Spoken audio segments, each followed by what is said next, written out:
Well, as much as I love Christmas, the city of Pittsburgh has beaten me to it. They put their Christmas tree up downtown a few weeks ago, even before Halloween. Is it too soon? Well, it's actually a logistical thing because it has to be up so they can assemble the surrounding temporary ice rink. But in any case, Christmas trees are just another reminder that the end of year is approaching fast.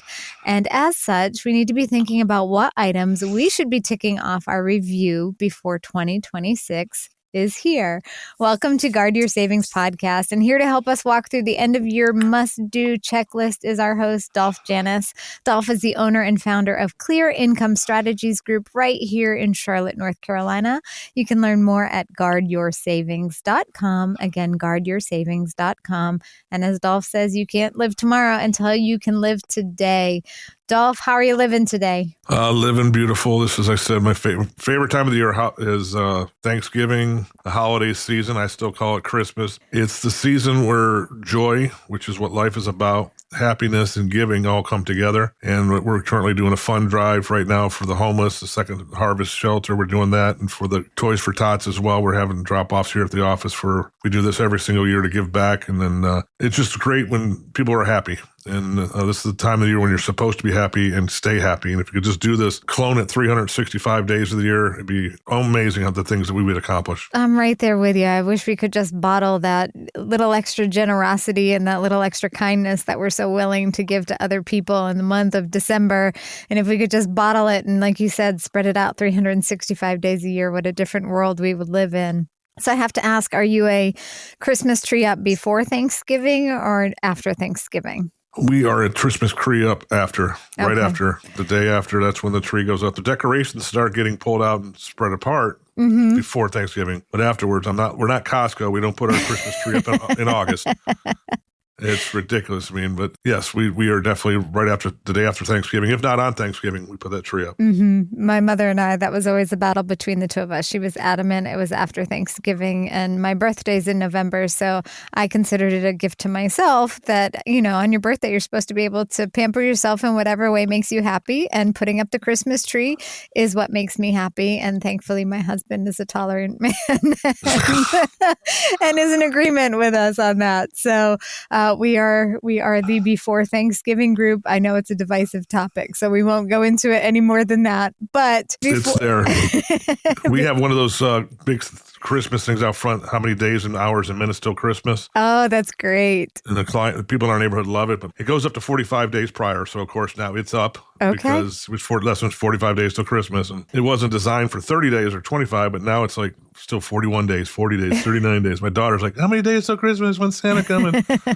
It's just crazy. It's like you said, I look at it as spreading a little bit of joy. And if we can manage to do that and make somebody smile, then I think it's worth it. But go get yourself a pole and have Festivus on top of it. There you go. It's a Festivus miracle. Well, all of the talk about Christmas trees and seeing the lights on, whether they're before or after Thanksgiving, it reminds us that the end of the year is coming. And so I just wanted to talk to you about that, the financial side of it. What are some of the must-do tasks that we should be thinking about as we wrap up 2025? In the 20 years I've been doing this, I've always found a way to get out there, whether I was on radio, whether it was on podcasts, whether it was on reels, whether it was any kind of advertising, the end of the year checklist. Because there's a checklist for everything. And some people create a checklist and say, like the old New Year's resolution, this is what I'm going to do every month for the next 12 months. And after the second month, the things in the garbage and they've gone back. We have a YMCA across from our parking lot, the Salem YMCA, and once January hits, that place is just loaded and packed. And come March, it's empty. March and April, it's like back to normal again. It's just amazing how it's a great will to do that. But if you don't stick to it and you don't do it every year, like every February and March, we have a beneficiary project with the clients. We contact all our clients to update their beneficiaries because things change. And it's like birthdays. Every year we contact someone on their birthday or their anniversary of their policy or anything it might be. It's a checklist. And if you follow that checklist, you're going to have your odds of being more successful or beneficial or increase. I don't know the percentage, but it's definitely more than 1%, if not a lot more than that. because people forget about taking out their simple things like taking out their RMD. Can't tell you how many times. I mean, we sent out RMD letters back in July, and then we'll send them again in October, and then we'll send a final reminder in December. And people will be like, December 28th, oh my God, I didn't take out my RMD. I forgot. And like, there's no way you're going to get that thing out in 3 days. And that boom hits a penalty. Or maxing out your 401k, or maxing out your IRA, or maxing out your Roth IRA. These are things that you should have written down throughout the year. So when the checklist does come towards the end of the year, you walk into the new year a lot more satisfied and prepared. Because I don't know, when you went to school, if you were one of those smart A students or like me, an ABC, or in the top 3 students, I was an ABC student. I'm more street smart than I am book smart. But when it came to studying, I remembered what I saw last quicker. So I would do crunch time the night before. And sometimes it worked out, sometimes it didn't. Where most people, they'll read and they'll study for the week long prior to the test. I don't know, which one were you? I was an A student, and I was the study for the week, but I had to work hard for it. It didn't come easily. I had to think about it and really put in the time. And when the test came, it made it a lot easier for you because then you got to sleep the night before and you knew the answers and you saw the answers. Yes. Yeah. You're the jealous type. I mean, you're the ones that just, you put it's not easy to study every night. Nobody wants to study every night. But you made the determination to do that. Like with your finances, it's amazing. You live your life. I don't know how many minutes there are in a year. I know there's quite a few. I mean, you got 24 hours in a day, 7 days a week, 365 days a year. Every hour has 60 minutes. How long does it really take to review your finances on a monthly basis? Even if it's 15 minutes, look through your accounts, see which ones are doing good, see which ones are not doing good, seeing which ones are doing what they're supposed to, and the ones you're not worried about, which ones are you going to add to? If you do this every month throughout the year, when you come to the end of the year, you don't have to go crunch for the checklist. And I think the checklist is great. We can provide it for you. It's 10 different things we can talk about and just send it to you. It's complimentary. Just give us a call. We'll give it to you. But like charity gifts, I mean, April is one of the least favorite months of the year, not just because of April Fool's Day, because of tax day. Right. And people get their taxes back and they're grumbling and saying, oh, I can't believe I owe this, I owe that. And then you ask them, hey, did you do a QCD or did you give any charitable contributions and gifts out throughout the year from your money? What's that? What's a QCD? What's a charitable? Those are called tax deductions. Unlike Seinfeld, where everything's a tax deduction, it's a write-off for them. Well, what's a write-off? Well, they know what it is. You don't. But still, a write-off is a tax deduction. It's very similar to one each other. And if you can do a QCD, which is called a qualified charitable distribution from your IRA to a charitable account, that's a tax write-off. So instead of having to pay, let's just say give $10,000 to a church or a charity or St. Jude's. Yeah. St. Jude's, I think, one of the greatest ones out there to help these kids in need. And instead of you paying taxes on $10,000, you're getting a $10,000 write-off. So don't be complaining that you owe taxes when there's different ways of doing it. I mean, your income level. This is actually a part of the end of the year thing is, do I have enough income going into the next year? And this is where we focus on with our end of the year conversations. I don't call them a checklist. I call them a conversation is, okay, John and Debbie, you're retired now for 2 years. You've been taking out X amount of money this year. You spent this much money. How's your income looking? Are you having to dip into your extra savings or everything good or you need more? We want to have that conversation. Yeah, Dolph, we probably could use an extra 500 to 1,000 more. What do we have to do? What do we have to work around? Boom, let's come up with a game plan and figure that out. Or option B, we got about 2,000 more coming in that we really don't need to take. And so boom, we chop off that 24,000 and now they're paying less in taxes and they're still living comfortably. I mean, do you see where I'm going with this? Right. I hope people that are listening understand this is because everything every year changes.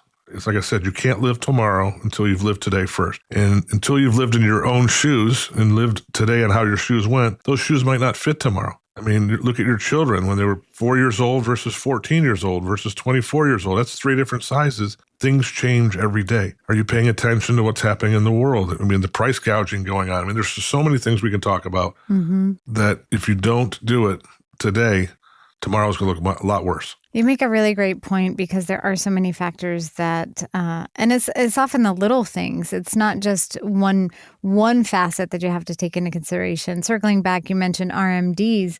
There are some people that are big advocates for taking it all in one lump sum versus spreading it out throughout the year. Which side of the fence are you on with that? And how does that play into your end of year planning or preparing for the following year?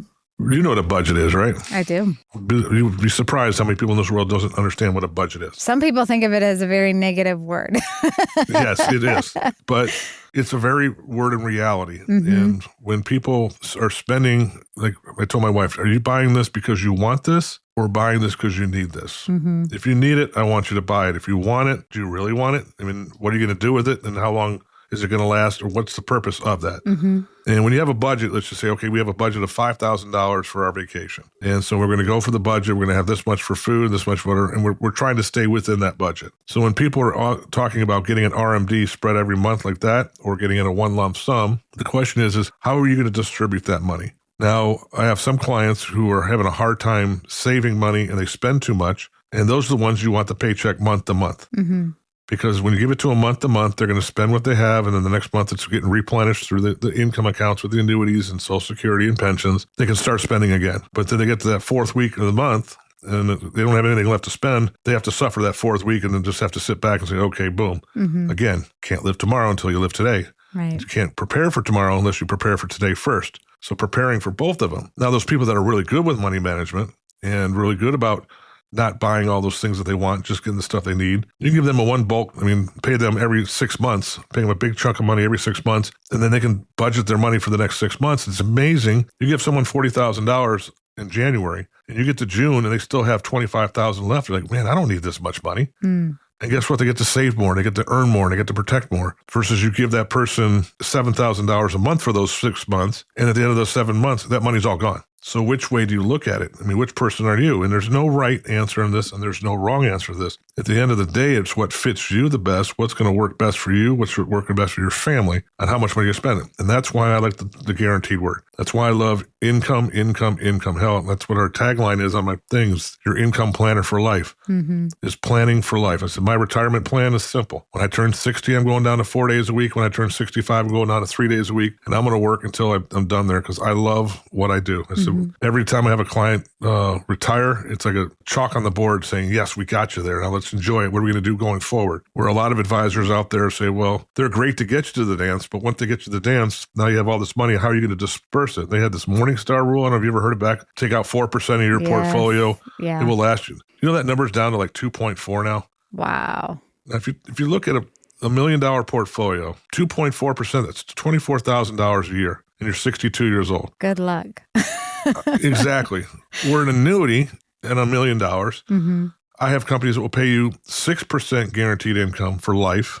That's $60,000, almost 3 times more. And even if the account runs to zero, which has happened a few times, they're still going to pay you that money for the rest of your life. I have a client who's 103 years old. She's been collecting $41,000 a year for the last 7 years on her account, and there's no money left in it because she's outlived them, and she's outlived the normal, but still, they're going to pay you that. Would you rather have $60,000 or would you rather have $24,000?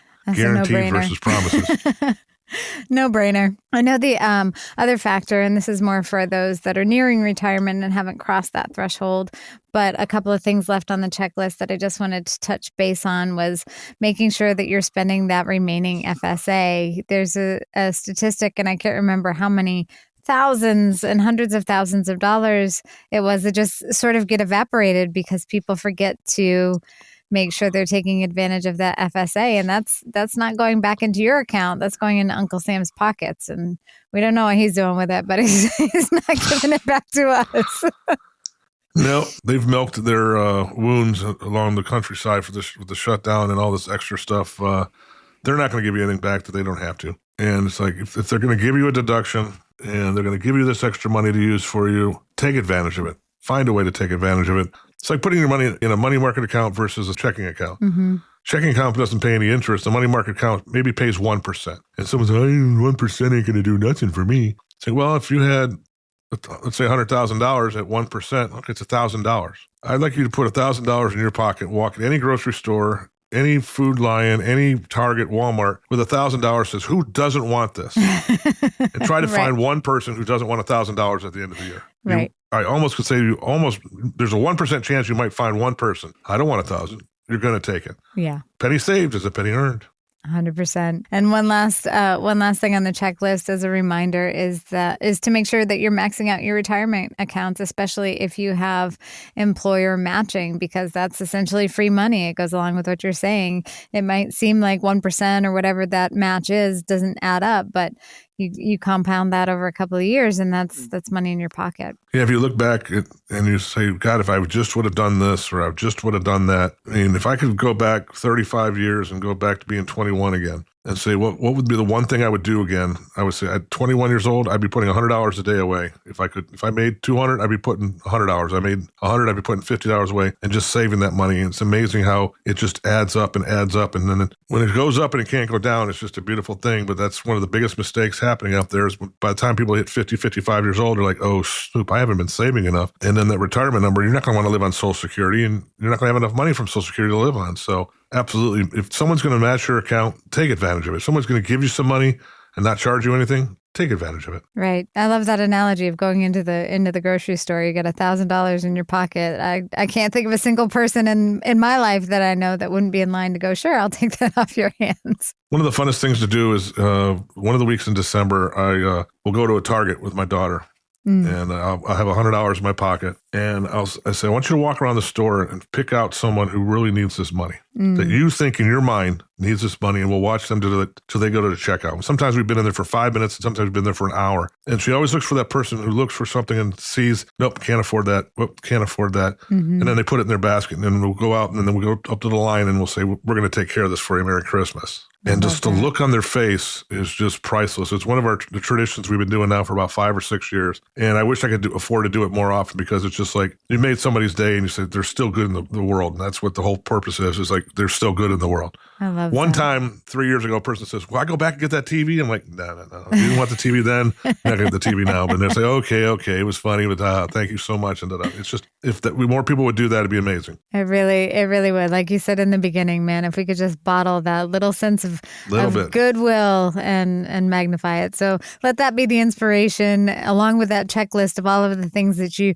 do at the end of the year. Look for that opportunity to add that extra item of being just a little bit kinder, hold the door maybe a little extra longer for that person coming in from the cold, or if you have a few bucks to spend, to share it with somebody who's less fortunate than you, doing that. But the world can use more joy, and it shouldn't be only at the end of the year, it should be all year. But Dolph, I always appreciate chatting with you. If you're listening to this and this conversation has inspired you, get in touch with Dolph over at Clear Income Strategies Group. You can head on over to guardyoursavings.com to schedule a complimentary consultation with him to sit down and talk about your end of year checklist and what works for you. And of course, see that Christmas countdown now. You said that's outside the office. So if you book it in time, you can count down, see how many days left until Santa comes.